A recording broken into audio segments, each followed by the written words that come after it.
Bonjour, je suis Mathieu-Étienne Gagnon, directeur des communications au Conseil de l'innovation du Québec. Bienvenue à ce webinaire sur l'innovation dans le secteur de la fabrication de machines au Québec.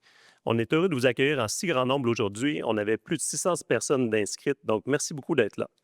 Le webinaire d'aujourd'hui est organisé par le Conseil de l'innovation du Québec en collaboration avec le créneau de conception et fabrication de machines, le créneau Alliance Métal Québec, manufacturier et exportateur du Québec, STIC, ainsi que LGD Conseil. Je vous explique rapidement le déroulement du webinaire. Donc, il y aura trois moments clés aujourd'hui.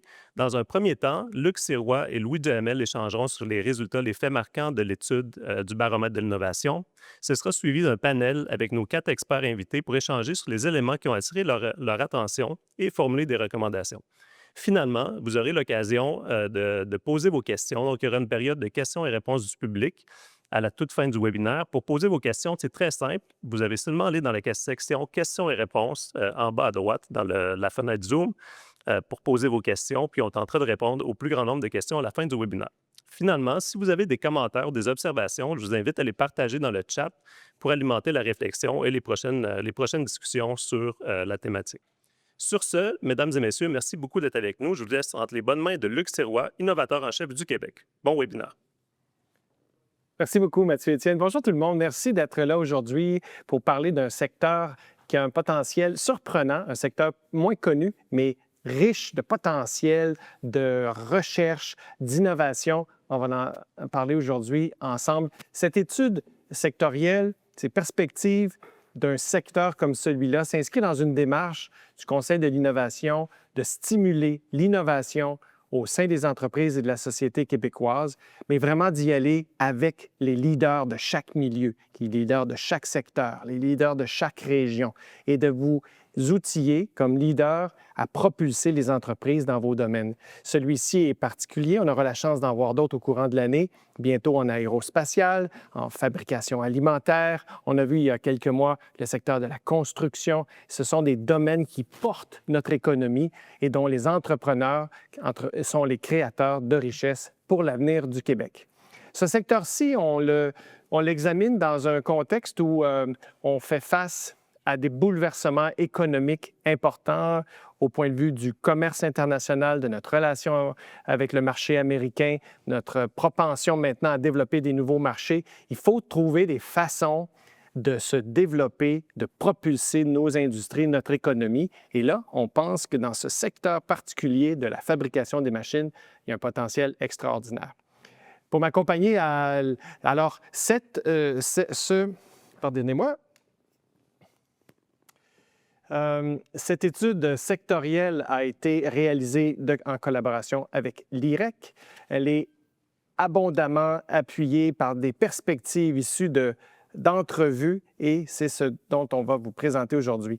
L'étude a été faite en collaboration avec les partenaires qu'on a aujourd'hui avec nous. Mathieu-Étienne vous en a parlé rapidement. On parle d'APF Villeneuve, le créneau d'excellence, machines, conception et fabrication de machines, LJD Conseil, manufacturier exportateur du Québec, STIC, l'Alliance Métal Québec, Perform, l'entreprise Rovibec avec son segment Rangerman qu'on apprécie beaucoup et le réseau de la transformation métallique du Québec.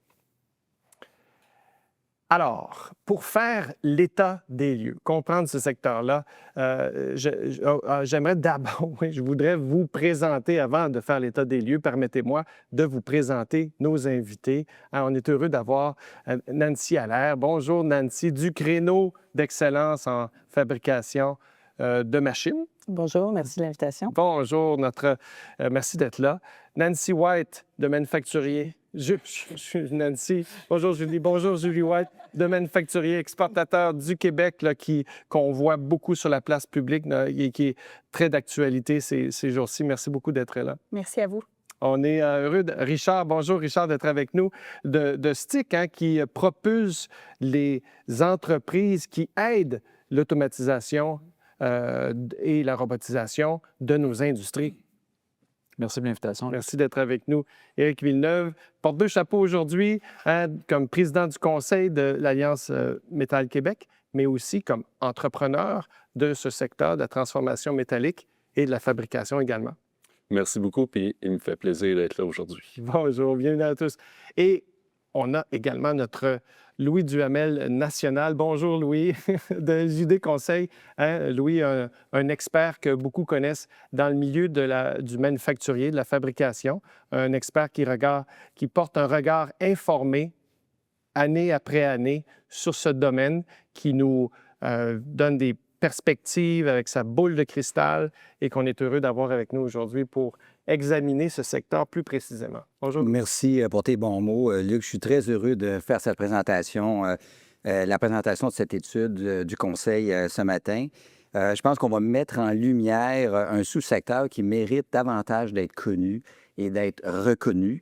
On a des données, je pense, éclairantes, beaucoup de granularité dans les données.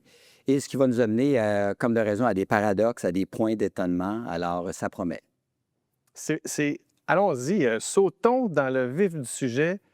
Louis, d'abord, il faut situer le secteur de la fabrication de machines s'inscrit dans le plus grand et vaste secteur que tu connais très bien, qui est celui de la fabrication, où on va voir les différents sous-domaines.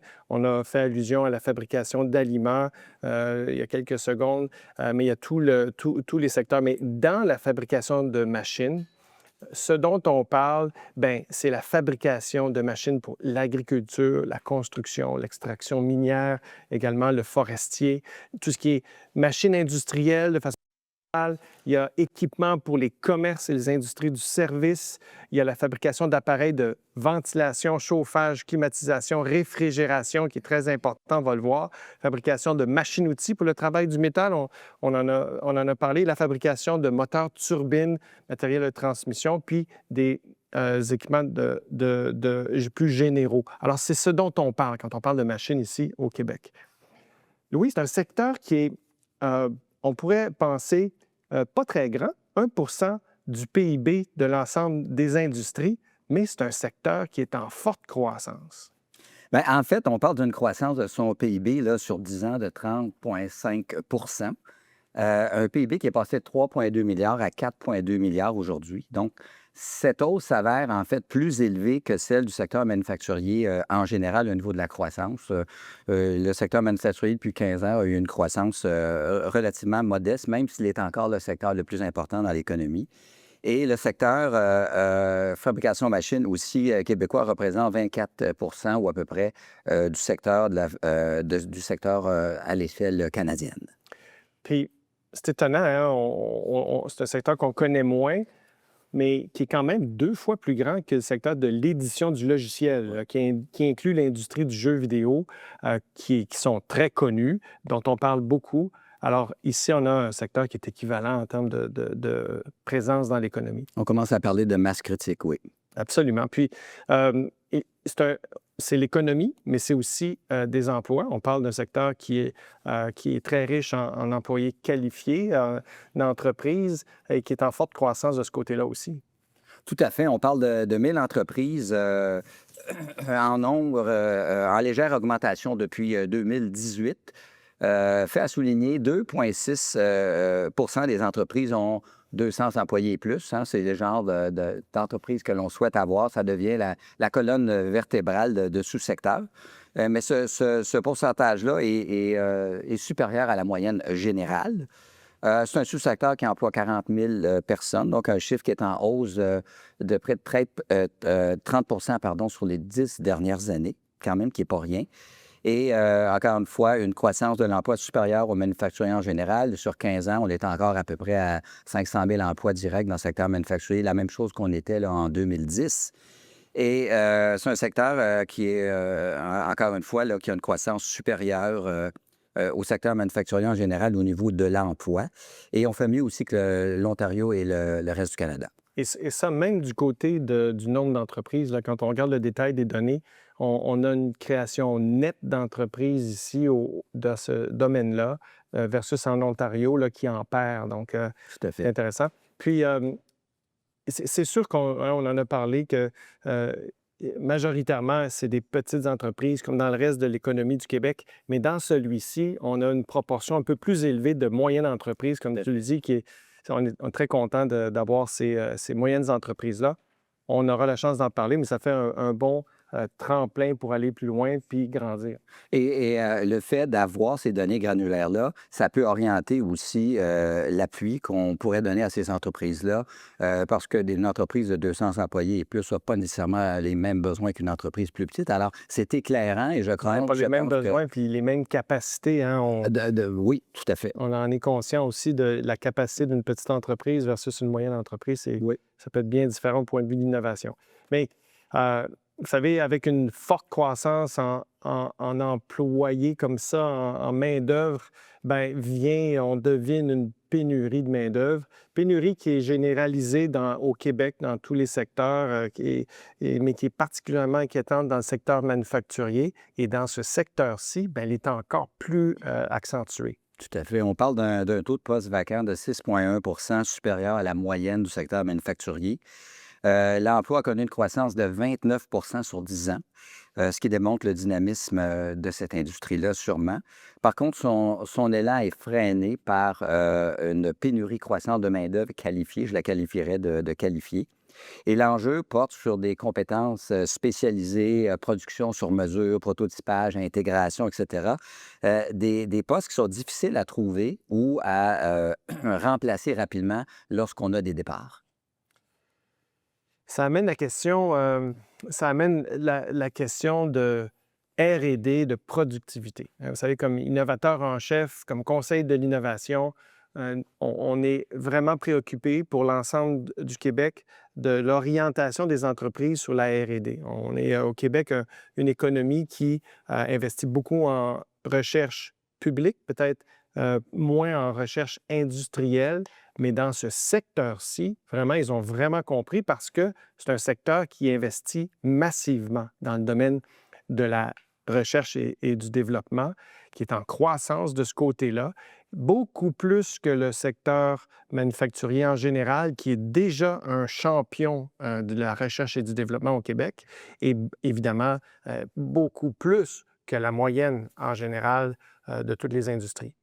En effet, c'est 7 fois plus que la moyenne des industries au Québec. Des investissements qui ont cru de 23 dans les 5 dernières années.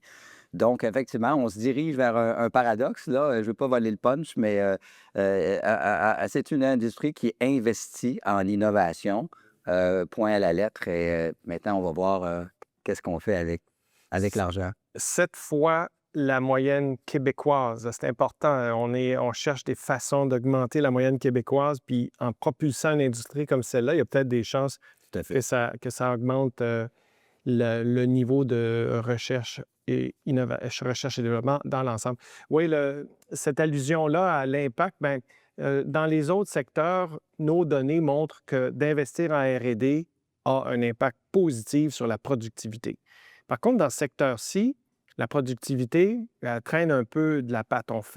On est en deçà de la moyenne du secteur de la fabrication, qui travaille très fort. Merci à tous les membres ici du panel et à toi-même avec vos contributions pour motiver les entreprises à progresser du côté de l'automatisation, robotisation et tout. Mais dans ce secteur-là, on dirait que c'est peut-être un peu derrière la moyenne de l'industrie, mais aussi derrière la moyenne de l'Ontario. Tout à fait. Ça questionne un peu nos croyances. On a toujours pensé qu'investissement en innovation égale augmentation de productivité ou à peu près. Alors, il faut un petit peu questionner ça. Alors, la productivité du travail a augmenté modestement de 2,7 sur 10 ans comparé à la moyenne canadienne. Alors, c'est 56,90 d'extra par heure travaillée au Québec, mais c'est 65,90 au Canada. Alors, ce résultat s'explique en partie par l'orientation du secteur, le modèle d'affaires du secteur qui va vers une production de machines sur mesure, moins propice à la production de masse et plus difficile à automatiser. Donc, un modèle d'affaires qui est dominant, qui est axé sur la production sur mesure et sur les petites séries. Alors, ça limite, c'est sûr, les gains en productivité. Si j'avais 2 épithètes à donner aux investissements en innovation, des investissements qui sont réactifs, qui servent essentiellement à sécuriser des contrats. Donc, le modèle d'affaires ressemble plus à une industrie de services professionnels, d'ingénierie, etc., où, oui, on fabrique des équipements qui font partie de solutions. Et donc, une R&D qui est plus réactive et qui cherche à solutionner des problèmes clients avant tout. Et elle est aussi palliative à la pénurie de main-d'œuvre qui est vécue difficilement, plutôt que de rechercher l'efficacité globale de l'entreprise. On Comme quoi, pourra, tout s'explique. on pourra creuser cette question-là importante. Heureusement, c'est une industrie qui est prospère. Nos entreprises manufacturières génèrent une profitabilité intéressante qu'elles peuvent investir. Tout Et on est... Alors, nos entreprises manufacturières sont les champions de l'exportation et on veut propulser ça. Dans ce secteur précis-là également, on exporte quand même énormément, mais en quelque part, on importe plus de machines et d'équipements de l'étranger, en particulier des États-Unis, qu'on en exporte ou qu'on vend nous-mêmes chez nous. Bien, en fait, souvent, les entreprises vont préférer des équipements qui sont faits à l'étranger, comme on achète des voitures étrangères, donc des équipements qui viennent d'Allemagne, qui viennent d'Espagne, d'Italie, qui sont très reconnus avec des marques ou d'Asie. Encore une fois, donc, ça fait partie de l'équation que les entreprises préfèrent acheter à l'étranger, mais aussi les entreprises du secteur, ici, les fabricants, qui apportent des solutions à des clients, doivent importer certaines pièces, certains équipements qui font partie de leur solution. Donc, on vend des équipements ici, mais on ne fabrique pas tout, on n'a pas toutes les composantes, donc il faut en importer. Alors, c'est l'équation, encore une fois, qui relève beaucoup du modèle d'affaires qu'on a au Québec dans cette industrie-là. Puis la question se pose, est-ce que quand on regarde de façon plus granulaire les sous-secteurs, les types de machines, les types d'équipements, comment ça se passe, est-ce qu'on n'aurait pas le droit d'être des exportateurs nets dans certains sous-domaines? Parce que je peux comprendre que dans beaucoup des secteurs manufacturiers, des secteurs industriels, commerciaux et tout ça, il y a des fournisseurs qui sont particuliers, tu sais, qui sont uniques au monde à l'extérieur et dont on doit utiliser les technologies. Mais quand on regarde nos propres secteurs, celui des équipements pour l'agriculture, la construction, le forestier, les mines, c'est un secteur qui est en croissance. Celui des industries en général, équipements manufacturiers, etc. Celui de la ventilation, du chauffage en expansion très rapide. On a vu dernièrement dans la presse un article sur Distech Control qui est parmi les meilleurs au monde maintenant dans ce domaine-là. Certains sont plus stagnants, là, celui du travail du métal. Bon, on a des secteurs champions dans lesquels on est en très, très forte croissance présentement. On pourrait se poser la question, est-ce qu'on peut aller encore plus loin? Bien, sûrement. Puis si on regarde la ventilation, chauffage, qui n'était pas dans le top 3 là, en termes de masse critique des applications dans le secteur, mais qui a une croissance de 120 Même chose pour industrie, agriculture, construction, mines, qui sont dans le top 3 là, et qui sont aussi en croissance très, très forte. Alors, c'est de bons signaux. Comme quoi, il y a des applications qui sont à développer. Encore une fois, on est dans une granularité pour avoir une compréhension très fine ici de comment on peut faire évoluer dans le bon sens cette industrie-là de la fabrication de machines. Et il y a de bonnes nouvelles ici, là. Alors, 4 sur 7 là, sont en forte croissance.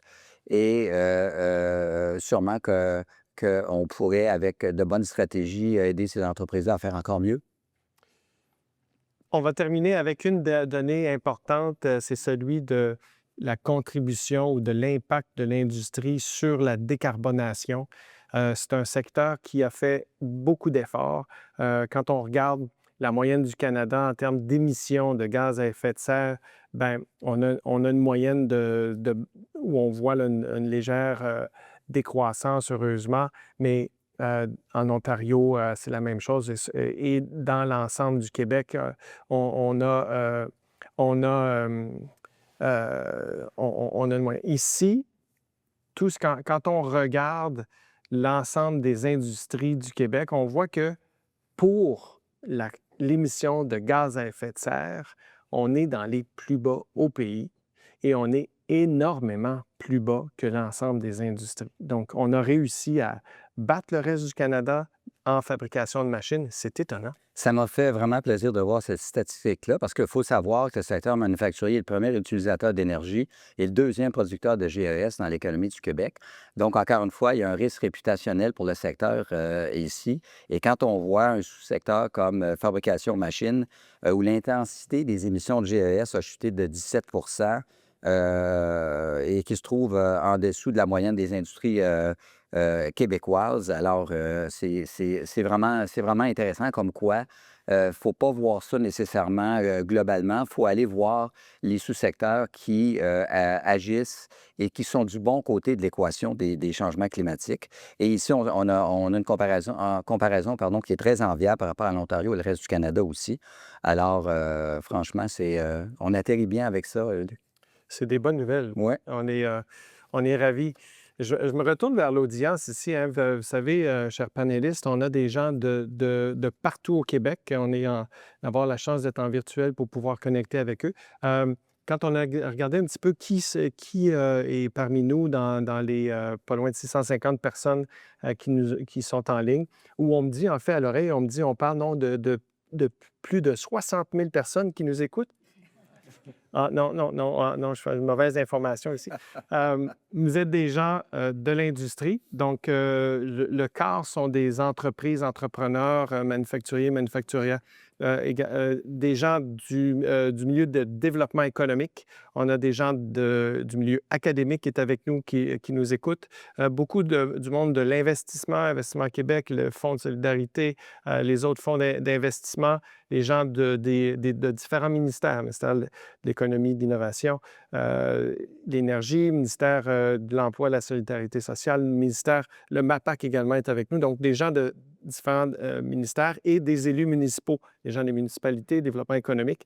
Alors, on a merci d'être là, tout un échantillon de personnes qui ont le développement du Québec à cœur, développement économique du Québec à cœur. On vous remercie de nous avoir rejoints. Une des questions qui est... je vous demande, pendant les entretiens qu'on aura avec nos experts ici, d'utiliser la plateforme Zoom pour écrire vos questions. On aura la chance d'avoir une période de questions, comme Mathieu Étienne l'a souligné, à la fin des échanges. Mais tout au cours des échanges, ne vous gênez pas de commenter, de donner vos perspectives, d'écrire vos étonnements dans le fil de discussion. On vous écoute. J'aurai la chance de prendre note de ce que vous avez comme réaction au fur et à mesure que les échanges ont lieu. Vous êtes d'accord avec ça? On y va. Alors, moi, ma première question, cher expert, collègue de ce domaine, moi, je pourrais même la poser à Nancy. Hein, dans le créneau, vous allez vous focaliser sur ce domaine-là depuis de nombreuses années. Vous avez la chance d'avoir des membres qui sont tous des manufacturiers d'équipements plus intéressants que les autres. Hein. On parlait, entre autres, des gens chez Rovibec, à quel point plusieurs manufacturiers d'équipements sont des gens particulièrement innovants. Quand on regarde ça, Nancy, là, cette dépendance, cette R&D-là, intense, comment ça se fait que ça se passe, ça ne se traduit pas en productivité? Nous, sur le terrain, les entreprises vont nous dire que la R&D va servir beaucoup plus à améliorer leur produit qui est existant, pour le rendre plus productif ou pour répondre encore à la demande de leurs clients. Si un client dit, bien, le produit, je veux qu'il y ait 10 pieds, 10 pouces de plus, un trou supplémentaire ou peu importe, ils vont travailler leur R&D sur leur produit, comme que je viens de dire. Les gens qui n'ont pas de produits spécifiques, qui ont des sur-mesures, une pièce unique, ils vont souvent améliorer leur équipement qui sont dans l'usine pour que leurs produits qu'ils vont livrer vont être plus productifs. Ou encore, les entreprises vont ajouter de la nouvelle technologie, vont changer leur processus dans l'entreprise pour pallier, on le disait tantôt, à la pénurie de main-d'œuvre, afin que toute leur R&D soit concentrée un peu sur leurs nouveaux produits ou pour vraiment pallier, là, viser la pénurie de main-d'œuvre. c'est ce qu'on remarque, hein. Moi, j'aurais envie de demander à Richard, chez Stick, vous avez vos membres sont dédiés à augmenter la productivité des industries au Québec, hein. Vous êtes un réseau d'experts qui aident et qui avez ça comme vocation. Comment vous voyez ça, vous, le développement de la productivité dans ce secteur-là? Bien, effectivement, pour ajouter à ce que Nancy vient de dire, c'est sûr que la nature même de leurs activités fait en sorte que la R&D, c'est principalement pour le produit. Bon, on voit que la moitié des entreprises ont 10 employés et moins. Donc ça c'est un obstacle. Alors, qu'est-ce qu'on peut faire? Bien, de plus en plus, puis ça a peut-être l'air cliché, là, mais de plus en plus, les nouvelles technologies, surtout l'intelligence artificielle, peuvent aider les plus petites entreprises à être beaucoup plus productives qu'avant. J'ai vu des choses, puis Louis sûrement a vu les mêmes choses au salon Hannover Messe au printemps dernier. Il y a des choses qui n'existaient pas il y a quelques années qui permettent à des plus petites entreprises qui font des produits en courte série d'augmenter leur productivité. L'intelligence artificielle, par exemple, peut aider à partir des spécifications, à bâtir les dessins, les instructions d'assemblage, l'entretien ensuite des équipements. On ne voyait pas ça il y a quelques années, là. Et ça, pour le client final, ça a peu de valeur ajoutée. Lui, le client, il achète un produit. Comment tu le fais, c'est ton problème. Et donc, l'intelligence artificielle aussi peut nous aider pour la programmation. Il y a des parties de code maintenant qui sont programmées automatiquement. On ne voyait pas ça il y a quelques années. Les mesures des pièces, les scanners 3D, les catalogues de pièces avec une signature numérique des pièces, ça peut nous aider à retrouver plus facilement des pièces similaires. Donc, il y a beaucoup de... Et ça, c'est québécois comme innovation. Donc, il y a beaucoup de façons maintenant, pour une plus petite entreprise, de gagner en productivité, même si elle n'a pas des grandes séries. Et ça, c'est une bonne nouvelle. Encore faut-il que les entrepreneurs puissent y avoir accès, démêler ce qui est bon pour eux et comprendre et utiliser ça efficacement. Donc ça, c'est quand même un défi à voir là. Là, je vois Julie qui a envie de réagir. Non, mais je suis 100% d'accord avec ce que Richard a dit. Puis la capacité, les gens ne sont pas nécessairement dans une position qu'ils ne veulent pas innover, mais des fois, c'est la capacité de le faire, pas juste en termes financiers, mais aussi en termes de compétences dans les entreprises et d'être capable d'aller de l'avant avec des technologies comme ça. Il faut les comprendre, il faut les connaître, il faut avoir la capacité d'implantation. C'est une gestion de changement quand même. Oui, Euh, dans un contexte où c'est pas comme si on n'a rien d'autre à faire, là. Non, effectivement. Nos entreprises manufacturières, vous l'avez vu, dans le secteur de la fabrication, mais globalement, vont assez bien, ont des carnets de commandes assez remplis généralement. Évidemment, là, il y a quand même certaines difficultés liées aux tarifs, mais quand à chaque jour, on est préoccupé parce qu'on va être capable de remplir notre contrat, parce qu'on a des enjeux de main-d'œuvre sur la production, etc., des fois, c'est le focus des entrepreneurs ne se tourne pas vers l'innovation, la recherche et le développement, malheureusement.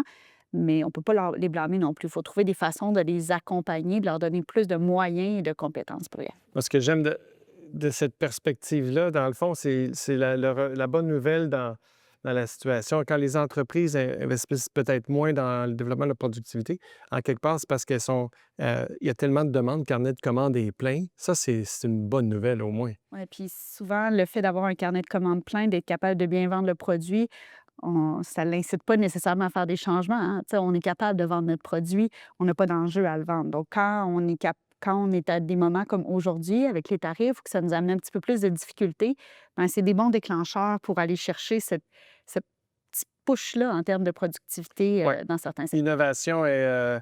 la nécessité est la mère de l'invention, n'est-ce pas? Hey, avant d'enchaîner plus là-dessus, moi, on échangeait tout à l'heure sur le type d'innovation qui se fait dans ce secteur-là, puis quel genre de nouveaux produits, parce que si la R&D, elle est faite sur des nouveaux produits, ben moi, j'aimerais ça t'entendre, je suis sûr, dans tes membres, tu en as plusieurs qui ont développer des nouveaux produits, développer des solutions pour leurs clients, puis qu'on pourrait entendre. Bien, tu nous as parlé tantôt de Rovbec. Tu sais, Rovbec, ils ont parti d'un produit qui était existant. Ils ont travaillé...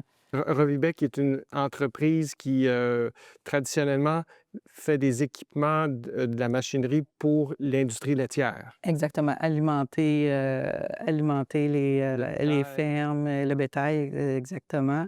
Et ce produit-là fonctionnait tout seul et à partir d'un brainstorming d'idées de gens dans l'entreprise, bien, là, ils ont décidé de créer un nouveau produit, un AGV, qui se promène tout seul, un peu comme celui qui alimentait le bétail. Fait que c'est ça qu'on parle d'innovation.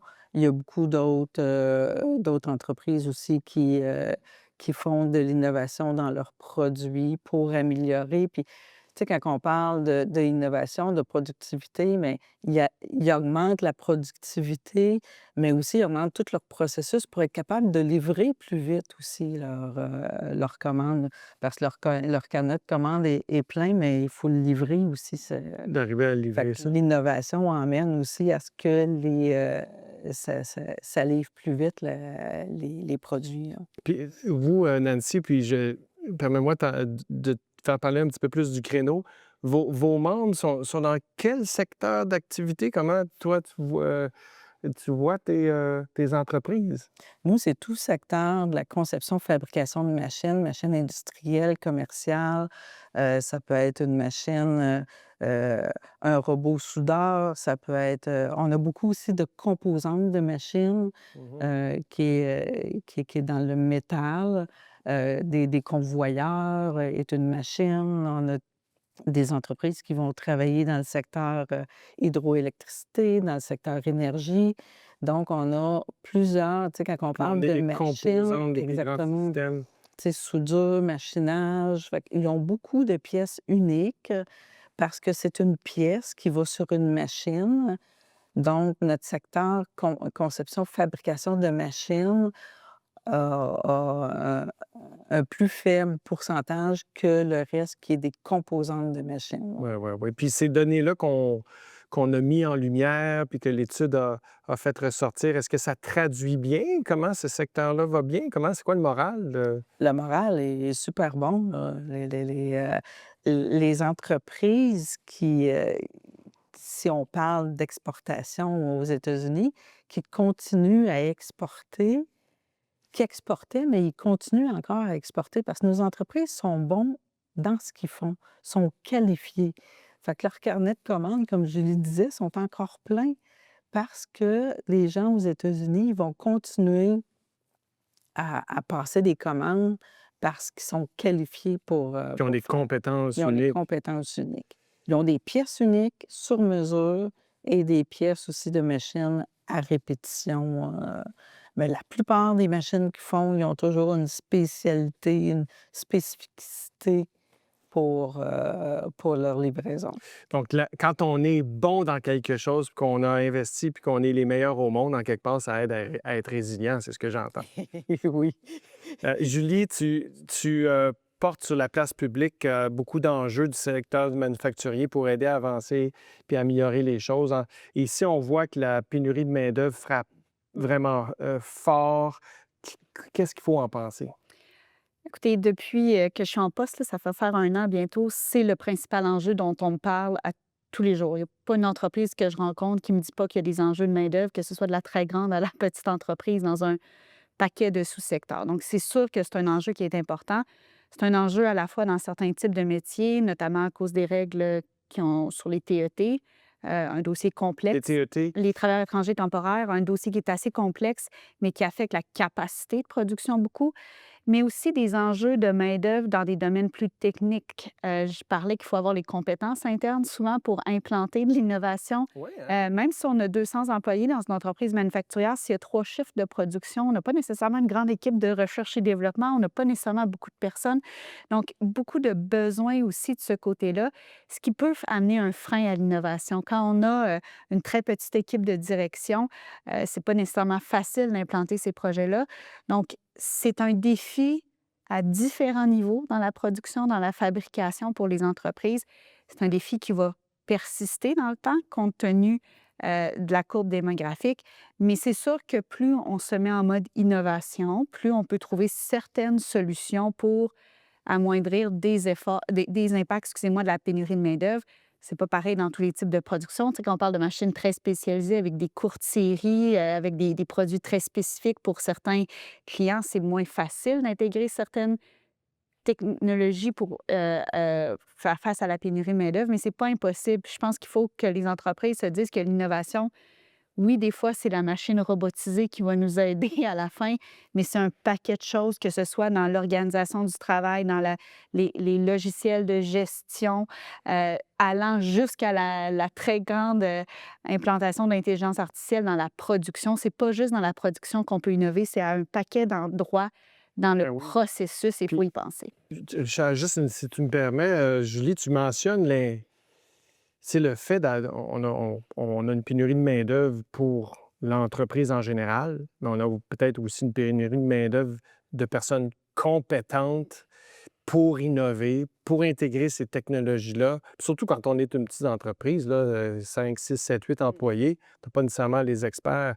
C'est intéressant. Richard, toi, tu dois avoir ça tous les jours? Oui, mais effectivement, mais ce qui est paradoxal pour le secteur de la fabrication des équipements, c'est que la pénurie de main-d'œuvre est à la fois une contrainte, mais une opportunité de marché. Parce que ce secteur-là est un intrant au secteur manufacturier en général et à plusieurs autres activités économiques. De sorte que si les clients ont moins de personnel, ils vont vouloir plus s'automatiser, etc. Donc, ça crée des nouvelles opportunités pour les entreprises qui fabriquent des équipements. Donc, c'est vraiment les deux côtés de la médaille pour ce secteur-là. Ben oui, puis c'est ça aussi un aspect magique de ce secteur-là, qui c'est pas seulement un- un- un secteur économique où les choses vont bien, où on est en croissance. C'est un secteur économique qui aide les autres secteurs économiques à développer leur productivité. Moi, je suis quand même, la question de la productivité, je suis quand même, je reviens vers toi, Richard, en disant, ben justement, d'avoir des personnes à l'interne. Qu'est-ce qu'on fait quand on n'a pas de personnes à l'interne? Tu sais, parce qu'on on va pas engager des techniciens, on les trouvera pas, on n'a pas la place chez nous. Qu'est-ce qu'on fait dans ce temps-là? Il faut se trouver des amis. Essentiellement, il faut travailler en collaboration. Une entreprise de 8 personnes, je veux dire, l'homme ou la femme qui est à la tête ne peut pas avoir tous les chapeaux puis être bon dans tout. Il y a des limites à ce qu'on peut faire. Donc, il y a un paquet de services. Il y a les centres collégiaux de transfert technologique, il y a les centres d'expertise industrielle. Il y a aussi d'autres entreprises qui peuvent nous aider, d'autres entreprises à but lucratif qui peuvent nous aider. Il faut collaborer, il faut travailler avec les autres parce que c'est sûr que tout seul, on ne peut pas tout maîtriser puis exceller dans tout ce qu'on fait, là. Éric, on vous garde le meilleur pour la fin parce que vous vivez tout ça au quotidien. Vous êtes un propriétaire. Parlez peut-être un petit mot sur votre entreprise, là. Bien, nous, on a un atelier d'usinage. Et puis, on fait des pièces beaucoup pour ceux qui fabriquent les machines. Fait que principalement, c'est des productions pour les équipementiers comme ça. Et donc, cette réalité-là de se dire, bon, OK, on est bien occupé. J'imagine le carnet de commandes va bien. Très bien. Alors, les opportunités qu'on parle ici, Julie mentionnait, même l'intelligence, Richard aussi, l'intelligence artificielle, les nouvelles technologies. Vous faisiez un clin d'œil sur Hanover Mess qui amène plein de nouveaux outils. Vous, comment vous voyez ça? On a dit plein de belles choses. Je ne peux pas les répéter. Moi, comment je vois ça? Je suis un peu une personne proactive. Je ne suis pas le chef en innovation, mais j'aime l'innovation. J'aime vraiment ça depuis mon tout jeune âge. Donc, quand j'ai réalisé que la pénurie de main-d'œuvre va frapper de plus en plus, et on est en 2016, j'ai commencé à être proactif à ce moment-là. Et puis, j'ai fait un audit numérique. Vous l'aviez vu venir de loin, là. Oui, les courbes étaient là, on les a vues et on l'a compris. Donc, on s'est préparé en amont. Donc, c'est certain que, sachant qu'il va y avoir une pénurie de main-d'œuvre, comment qu'on peut faire? Comment qu'on peut faire pour être meilleur avec la même équipe? Donc, c'est là qu'un audit numérique est arrivé. De cet audit numérique-là est né un peu l'usine 4.0, la découverte de l'usine 4.0. L'usine 4.0, bien, on dit, on met des robots. Non, on ne sait pas, on met des robots. L'usine 4.0, il y a de l'automatisation. Puis l'automatisation, c'est pas un robot. Un robot est un outil pour automatiser. Mais Donc, c'est un peu drôle quand on dit automatisation, robotisation. C'est une fraction de ce qu'il y a à faire. Eh bien, ça en fait partie, mais oui, c'est une fraction. Donc, dans la première étude, ben, on s'est dit, on a ciblé un robot. Ben oui, on a automatisé avec un robot, c'est bien beau tout ça. Puis en 2017, c'est quoi qui arrive avec notre équipe de travail? C'est on va se faire voler notre emploi, puis etc., etc. Puis là, Ah oui, je disais c'est ça. réconforté. Je disais réconforté. On avait des productions de petite quantité, on avait des productions de grande quantité. Puis là, j'ai dit, le robot va faire les grandes quantités qui sont plates, répétitives. Et puis, dans l'espace du premier mois qu'on a eu le premier robot, ça, c'était en 2018, les travailleurs ont dit, wow, ces 3 jobs-là, ce qui est plate, on la fait plus, on fait juste de la qualité maintenant. Puis l'équipe a dit, hey, il y a d'autres jobs comme ça, on veut un autre robot. Fait que dans l'espace des premiers 6 mois, on a Ils fait sont passés de hésitants à motivés, là. C'est ça. Mais il vient qu'on a une limite aussi à dire, bien, c'est l'automatisation et les robots qui vont nous emmener ailleurs. Que là, on a fait l'intégration d'une connexion machine qui nous amène un gros data. À partir de ce data-là, on prend tout le reste de nos décisions. Ah oui? Oui, voilà. Et puis, Richard disait, il faut avoir des amis. Avez-vous travaillé avec aviez-vous des experts à l'interne? Comment vous avez fait? Non, on n'a pas d'ingénierie. Tu sais, chez APF, il n'y a pas d'ingénierie. Mais il y a des centres de recherche au Québec. On les utilise. Ah. On leur demande des mandats. On donne notre idée. Cette idée-là, est-ce qu'elle est bonne, elle n'est pas bonne? C'est quoi la faisabilité de mon idée de le matérialiser? Bien, c'est sûr qu'on a des créneaux. Tu sais, je suis président d'Alliance Métal Québec, donc beaucoup mon innovation passe par ce créneau-là. Tu sais, notre créneau, tu sais, juste pour dire, chez AMQ, on a 100 entreprises différentes qui font des projets à chaque année. Combien? 100 entreprises différentes. Qui font des projets À chaque année, chaque année. avec le créneau. Avec le créneau. Nos moyennes d'entreprise, c'est 50 employés. OK, il y en a les plus grosses et les plus petites. Donc, si on fait un calcul, c'est 5000 travailleurs à chaque année qui profitent de notre créneau. Là, je vois Julie réagir. Mais quel type de projet vous faites, par exemple, chez Alliance Métal Québec? Bien, on va avec des projets de fabrication de logiciels en commun, de mutualisation de ressources. Ça, c'est intéressant. Des plateformes web. On a plein de projets. On pourrait en parler longtemps. Bien, là, il y a tout un sujet qu'on n'aura pas le temps d'explorer beaucoup, mais cette idée-là de collaborer quand on est trop petit pour faire tout seul, mais qu'on a tous le même besoin, chez AMQ, vous faites ça? Oui. Là, on va parler de mutualisation. Fait que dans une planification stratégique, on a posé une question à un moment donné, comment on peut aider toutes nos entreprises membres à être plus forts RH et découler de ça notre écosystème RH. Notre écosystème RH, dans le fond, qu'est-ce qui arrive avec ça? C'est qu'on a des rencontres, on a 40 entreprises qui y participent. On a 4 rencontres par année environ avec une table RH. On a les ministères qui sont avec nous, on a Service Québec, donc on a beaucoup de monde. Puis on parle de RH, on parle de qu'est-ce qui s'en vient. Puis on les voit, les courbes là, de pénurie de main-d'œuvre à ce moment-là, puis on parle de nos enjeux. Puis les ministères sont là, puis ils comprennent tout de suite qu'est-ce qui se passe. On a du co-développement. C'est des entreprises qui viennent, qui s'assoient ensemble, qui parlent de leurs problématiques, puis on a des ressources spécialisées qui viennent nous aider à monter nos obstacles. Puis on a aussi des ressources. Dans le fond, on a des membres qui participent à dire, ben moi, j'ai besoin d'une ressource pendant 40 heures parce que j'ai une problématique. Bien, il y a une ressource RH qui vient dans l'entreprise. Ou aussi, on a des forfaits une journée par semaine, 2 journées par semaine, 3 journées par semaine avec une ressource qui vient à l'interne. Ces spécialistes-là, dans le fond, on est rendu à 5 chez AMQ. Puis on est déjà rendu à une centaine de documents RH qu'on puisse partager avec notre monde. Au lieu de tout fabriquer à la pièce, chacun de notre côté. Tu sais, une PME de 10 employés, avoir un responsable RH, c'est compliqué, mais une journée par semaine. On pourrait y venir. Eric, c'est vraiment fascinant, cette façon-là de se mettre ensemble. Mais je veux m'assurer qu'on se parle des conquérants mondiaux. Alors, je vais vous amener sur un autre sujet, mais pour conclure sur la question de la productivité, Louis, tu es une référence dans le domaine, tu fais le tour des entreprises du Québec en portant ce flambeau-là. As-tu un conseil, toi, à donner sur comment s'assurer de parler aux entreprises, porter ce message-là d'investissement? Je pense qu'on a une opportunité historique actuellement avec le nouvel ordre mondial où il faut réaliser que ça ne sera plus jamais pareil. et tout est en re-questionnement. Notre confort tranquille d'avoir un très gros partenaire commercial avec un accord de libre-échange tourné sur le pilote automatique et tout ça, cette époque-là, elle est révolue. Trump ou pas Trump.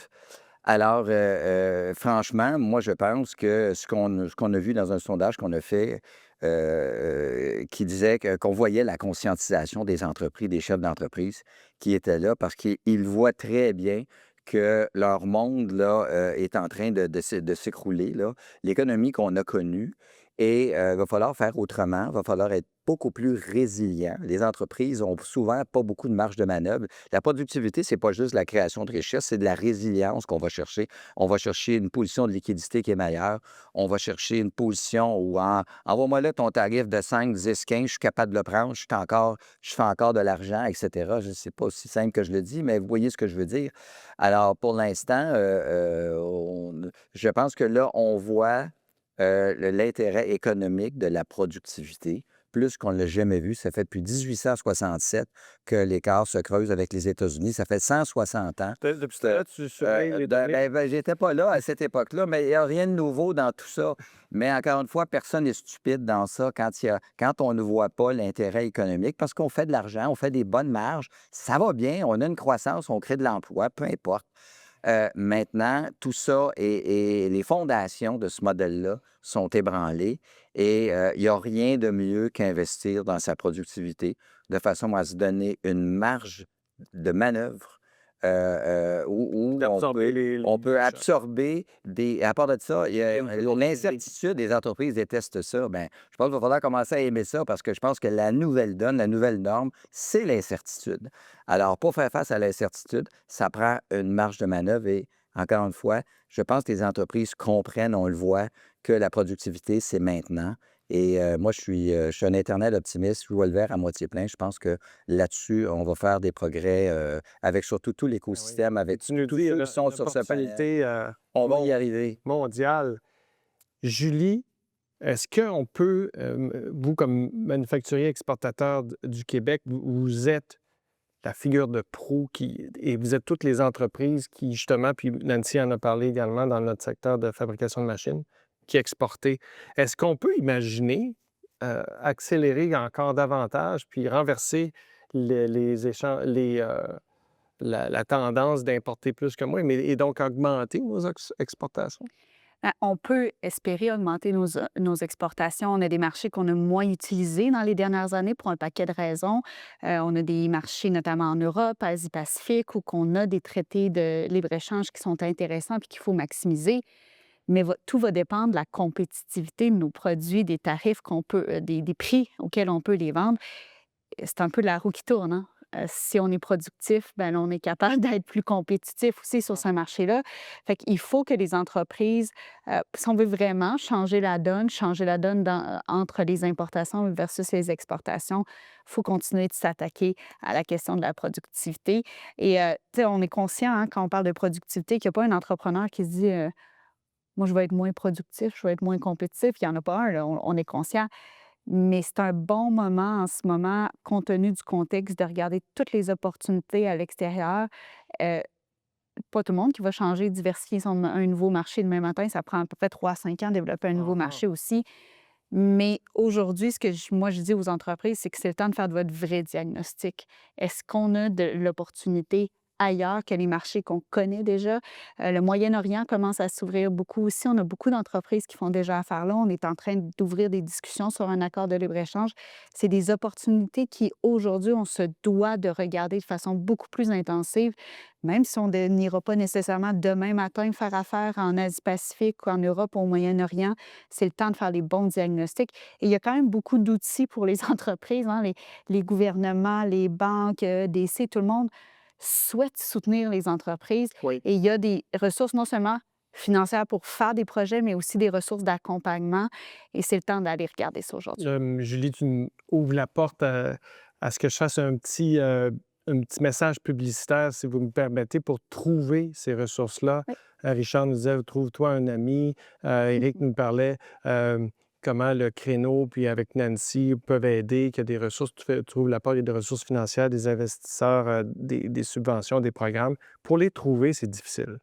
Au Québec, on a la ressource innovici.québec, le site web innovici.québec, et tout un réseau de conseillers. Vous en êtes tous, chacun dans vos organisations, qui vont pouvoir aider les entreprises à la recherche de ces ressources-là, programmes, subventions, accompagnement, centre de recherche, créneaux, à trouver la bonne ressource, donc innovici.québec. Je fais un petit clin d'œil aussi aux gens de l'ADRIC ainsi qu'aux gens des CCTT qui ont annoncé hier un des nouveaux programmes de transformation numérique et qui sont aussi à votre disposition. Puis des gens comme Stick. Oui, Richard?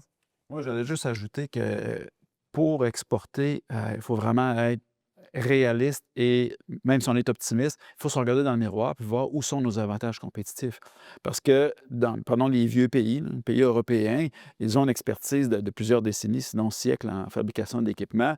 Ils ont aussi accès à de la main-d'œuvre moins dispendieuse dans les ex-pays de l'Est.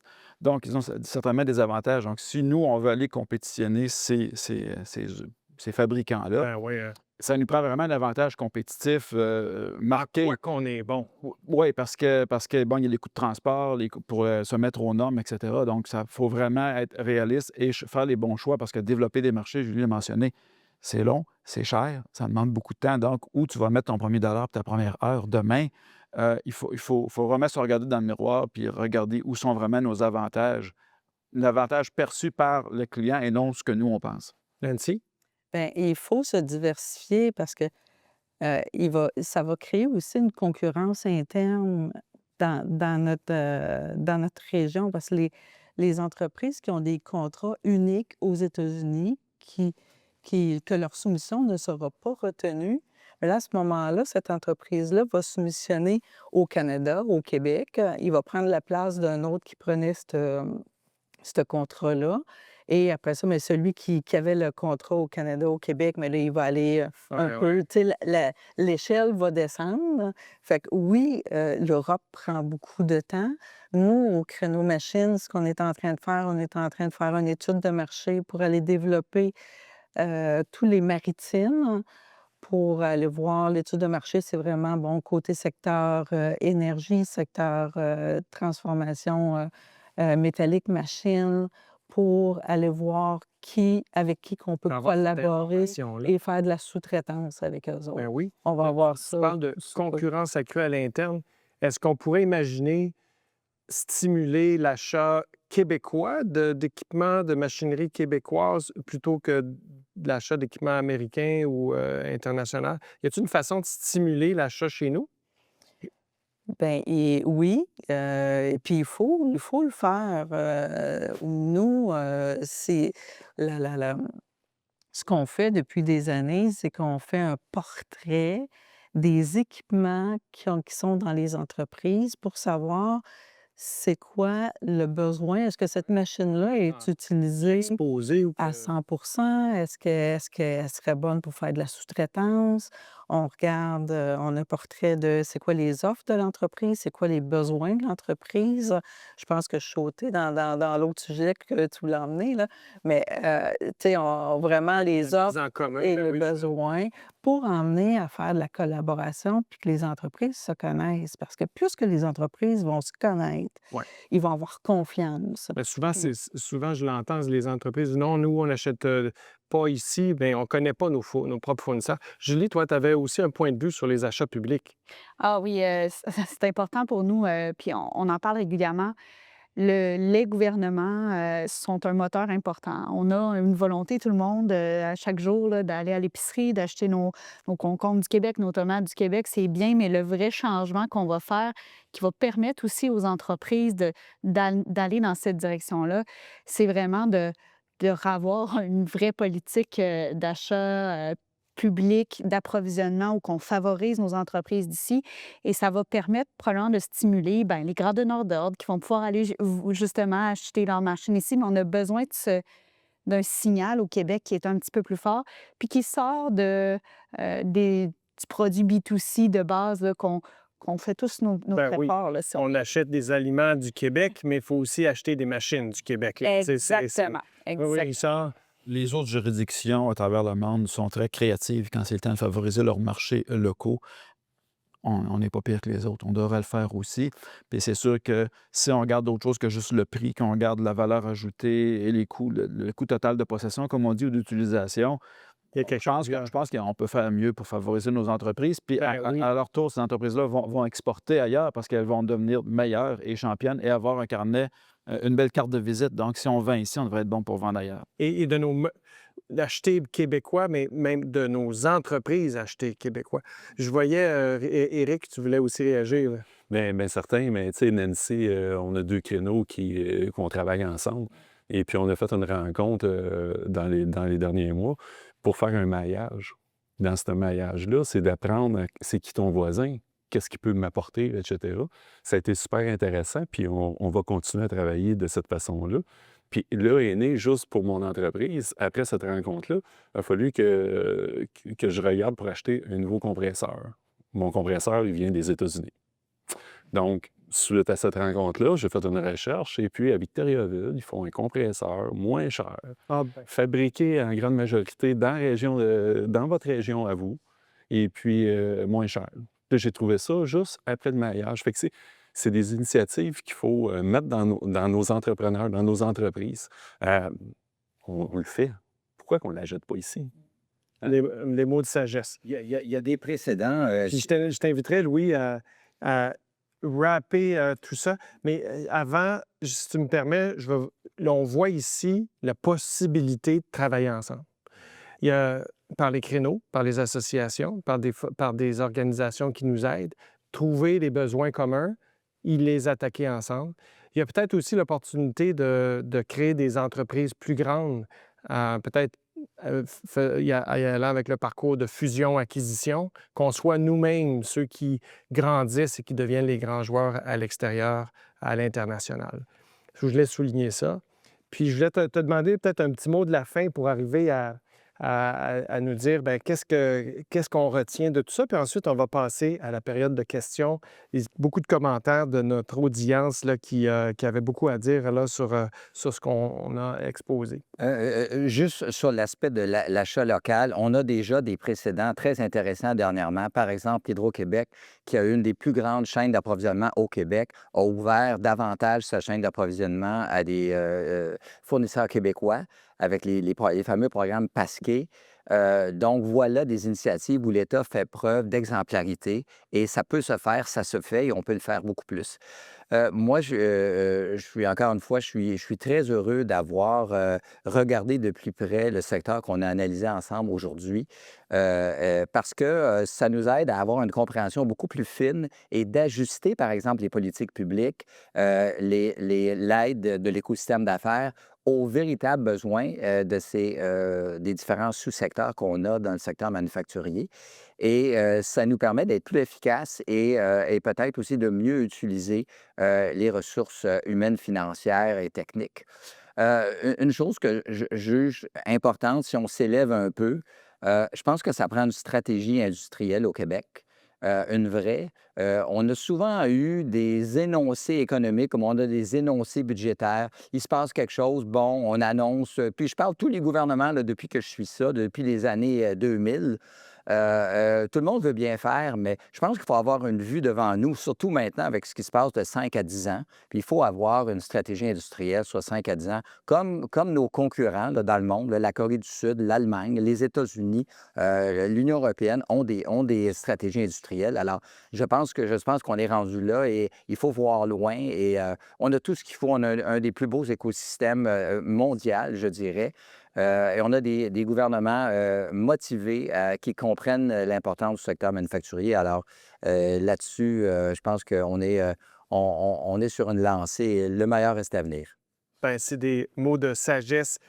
J'aimerais si vous permettez, tout le monde, on va continuer de jaser, mais là, les gens sont déchaînés en ligne. Là, il y a plein de réactions, de commentaires, on a de questions aussi. On nous a dit, Pierre nous a dit, attention, là, il faut distinguer RD pour productivité puis RD de création de produits. On s'entend, on a vu la différence, c'est important.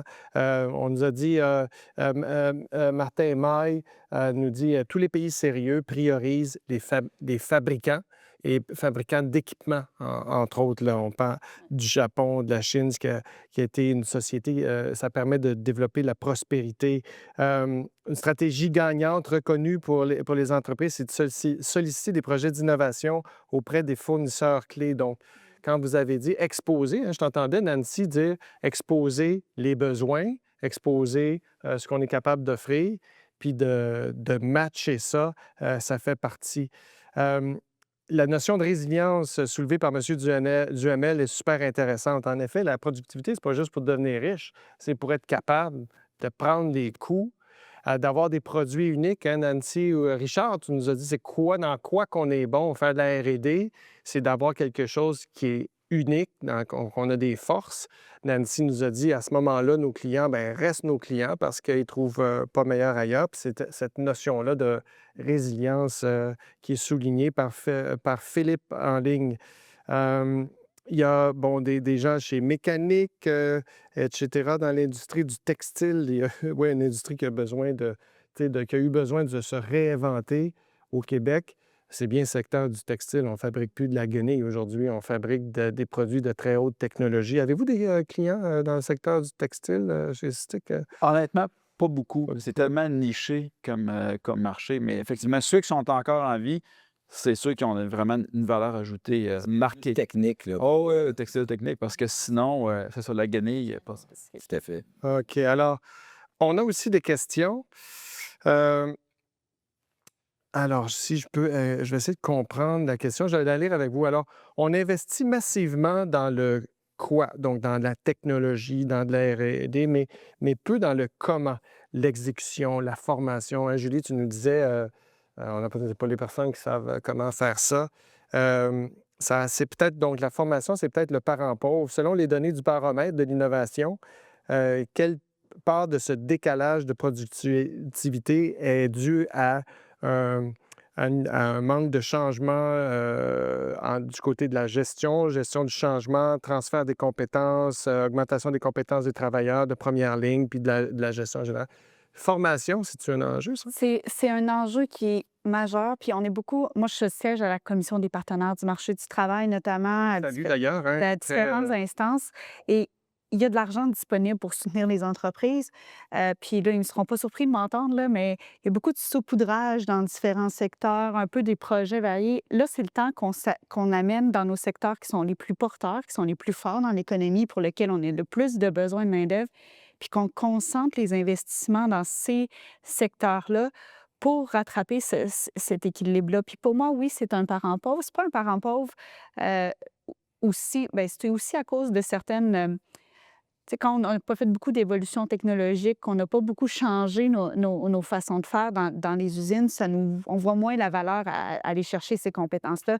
Mais on le voit beaucoup, nous, dans nos membres, dans les entreprises qui ont eu notamment des changements générationnels à la tête. Oui. On voit beaucoup plus de volonté d'intégration, beaucoup plus aussi d'avoir d'agilité dans les compétences du personnel. Au lieu d'être, mettons, un machiniste qui est capable d'opérer un seul type de machinerie, qu'on soit capable d'opérer plusieurs éléments dans l'usine pour d'aller chercher cette productivité-là. C'est un élément qu'on parle peu. C'est pas sexy publiquement, mais c'est majeur dans les résultats qu'on peut avoir. Puis on le voit beaucoup, les entreprises qui ont fait ces efforts-là. Après ça, bien, c'est plus facile de gérer la gestion du changement. C'est plus facile d'aller chercher aussi des gens qui sont capables d'innover, capables d'aller faire ces éléments-là. C'est sûr, ça demeure plus difficile dans les plus petites entreprises, mais il y a des programmes, il y a des projets, le rehaussement des compétences au Québec.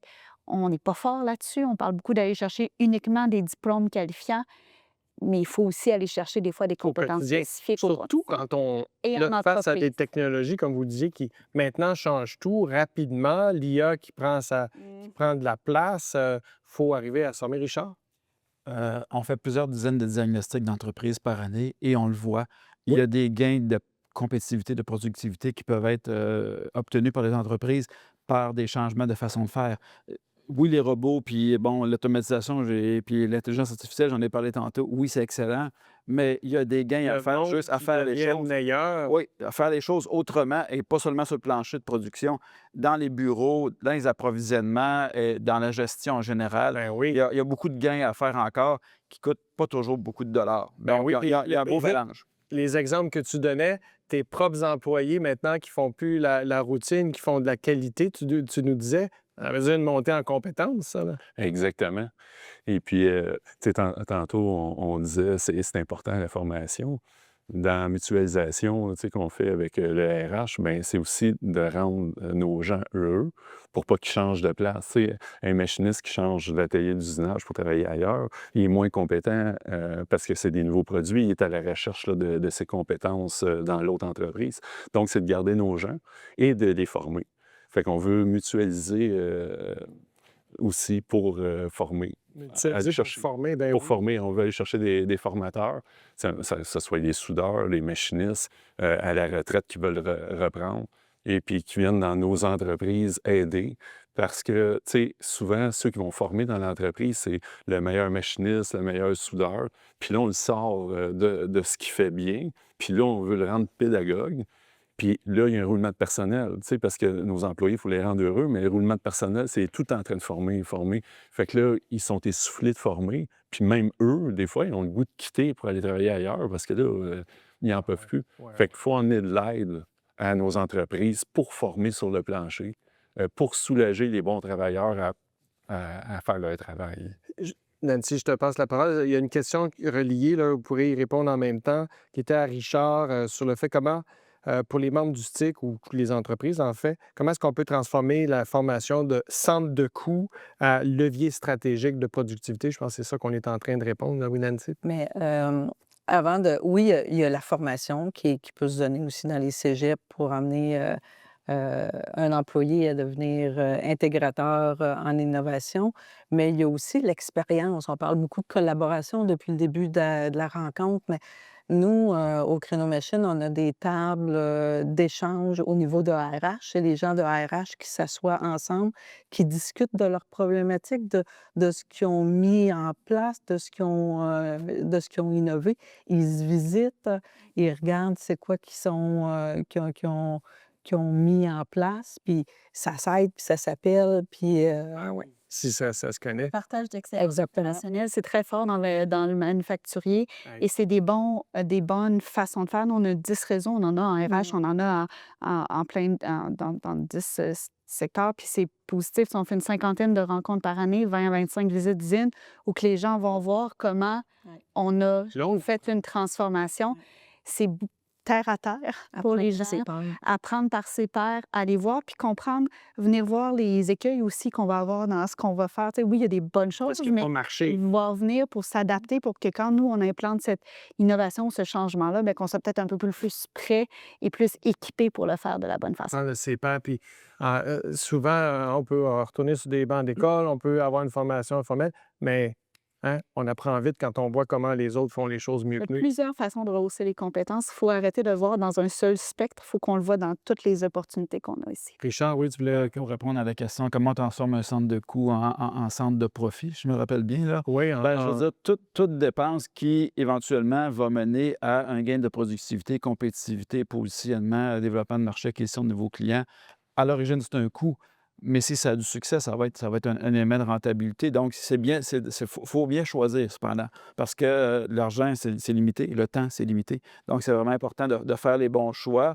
Mais si c'est bien fait, que ce soit en acquisition de compétences, formation ou autre, ça va générer de la rentabilité à un moment donné. Ah oui, donc ça a un impact direct sur la productivité. Il y avait un commentaire de Simon Desjardins ici qui allait dans le même sens qu'Éric. Il dit quand un employé part, là, c'est une entreprise de 10 employés, tu en as un qui part, c'est catastrophique. Ça peut mener à la perte de la compagnie dans des cas. Donc, tu veux les garder.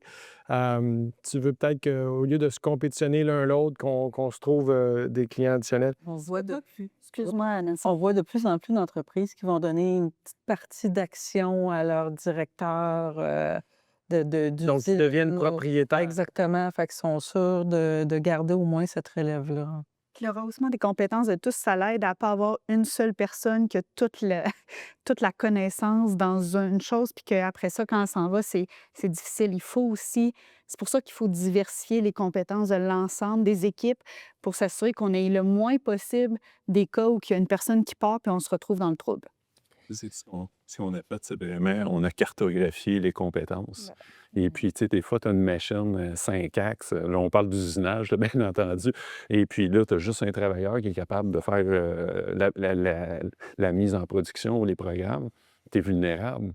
Donc, faut que tu le cartographies, puis où est-ce que tu es vulnérable, tu formes du personnel qui a le goût d'apprendre, puis qui a le goût d'apprendre sur cette machine-là spécifique. Donc, s'il y a un départ, il y a quelqu'un d'autre qui peut prendre le relais. C'est la polyvalence, comme tu disais, là, qui est super importante dans nos entreprises.